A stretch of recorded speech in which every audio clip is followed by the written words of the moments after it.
ఆ పరిశుద్ధ పర్వతం మీద మేము ఉన్నాం అంటున్నాడు. ఎవరో చెప్తే చెప్పేది కాదు ఇది. మేము డైరెక్ట్గా ఐ విట్నెసెస్ అన్నమాట. కంటితో మేము పరిశుద్ధ పర్వతం మీద ఉన్నాము. అలాగే ఆయన మహిమ ఘనత మేము చూచాము. అలాగే ఓ శబ్దం కూడా విన్నాము. మేము ఉన్నాము, మేము చూచాము, మేము విన్నాం.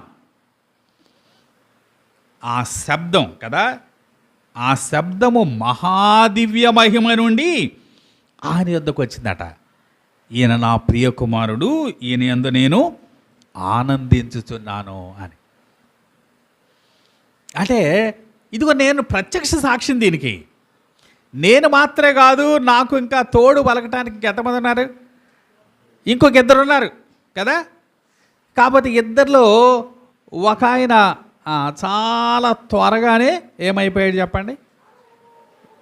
ముగ్గురు ఎవరెవరి పేర్లు చెప్పండి. ముగ్గురు: పేతురు, యాకోబు, యోహాను. యాకోబు చాలా త్వరగా హతసాక్షి అయిపోయాడు కదా. కాబట్టి మిగిలిపోయింది ఎంతమంది? ఇద్దరే కదా. అందుకే ముగ్గురు సాక్షుల నోట, అంటే ముగ్గురుంటే మంచిది, లేకపోతే రెండైనా సరిపోతుంది. ఇప్పుడు ఒక ఆయనటు లేడు. ఇప్పుడు మిగిలింది ఎంతమంది ఉన్నారు? ఇద్దరు ఉన్నారు. అందుకని మేము దీనికి సాక్షులం. ఆయన మహిమను మేము చూసాం, ఆ పర్వతం మీద మేము ఉన్నాం. అంత మాత్రమే కాదు, మహాదివ్య మహిమ నుండి వచ్చిన శబ్దాన్ని మేము విన్నాము అంటున్నాడు.